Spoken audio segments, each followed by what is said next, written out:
Her voice shook through the phone. "Don't go home. Go somewhere, anywhere, just please trust me." She didn't explain. She didn't need to. My grandmother was not a woman of panic. She was iron, carved from a generation that survived famine and war. If fear cracked her voice, it was real. So I listened. I turned the car away from my street. Seconds later, red and blue lights exploded in my rearview mirror. Police cars. Dozens. They swarmed my block like vultures. And in that moment, I understood. Someone had set me up. I didn't sleep that night. I sat in the shadows of a 24-hour diner, staring at untouched coffee, playing the scene over and over in my mind. The police weren't after my neighbors, they were after me. And there was only one person who could have engineered it: Daniel, my fiancé, the man I once believed was my future. I met him when my walls were low, my heart reckless. He was charm packaged in certainty. The kind of man who looked at you like you were the only one in the room. My friends called him a gift. My grandmother, though, had only narrowed her eyes. "Be careful," she'd said quietly.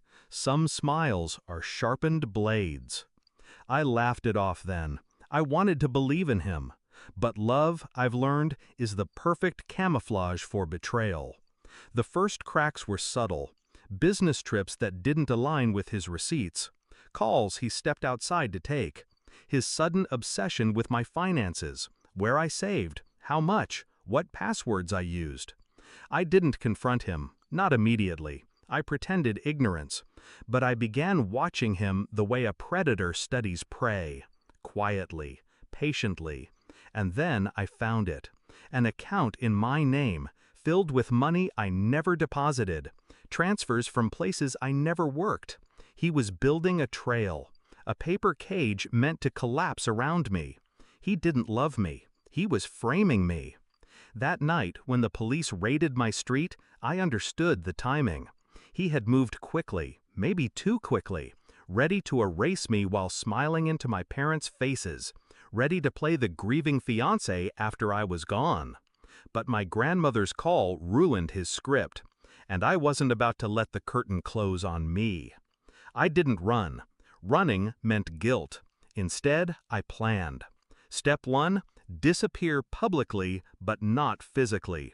No contact with Daniel. No contact with friends he could manipulate. Only my grandmother knew where I was. Step 2, gather proof. I slipped into my apartment when I knew he was gone. I copied his drives, his emails, the encrypted folder on his laptop he thought was invisible. Inside were documents, wire transfers, conversations with people I didn't know, each one tying me to crimes I hadn't committed: money laundering, fraud, theft. But in his arrogance, he left trails of his own, notes to himself, instructions he forgot to delete, enough to flip the narrative. Step 3, align with power. I didn't go to the police, not yet. I went higher. A private investigator my grandmother trusted, a lawyer who owed her favors, and a journalist who smelled blood. We built the story brick by brick. Not just proof of my innocence, proof of his guilt. 3 weeks later, he called me. His voice was smooth, practiced. "Where are you? People are worried. I'm worried." I almost laughed. Instead, I let silence stretch. Then I asked, "Do you ever get nervous, Daniel, that the lies you spin might strangle you instead?" His pause told me everything. He knew I knew. The climax came quietly. Not a gunshot, not a chase, just headlines. Local businessman accused of fraud, money laundering. Evidence linked him to multiple scams. By the time the police knocked on his door, his empire of lies had already collapsed under the weight of exposure. His face was plastered across every channel, not as a grieving fiancé, but as a criminal mastermind undone by his own schemes. And me? I walked freely through the city, untouched, invisible to suspicion. Because I hadn't fought his story, I rewrote it. I saw him once more before they took him away. In the courthouse, handcuffed, his eyes searching the crowd. When he found me, his lips parted, forming my name, like a question. I stepped closer, so only he could hear. "You wanted me in a cage," I whispered, "but look who's behind bars." His face twisted, rage, disbelief, humiliation. It was all I needed. Now, when I sit with my grandmother at her kitchen table, she sometimes asks if I regret it. I don't. Regret is for the blind.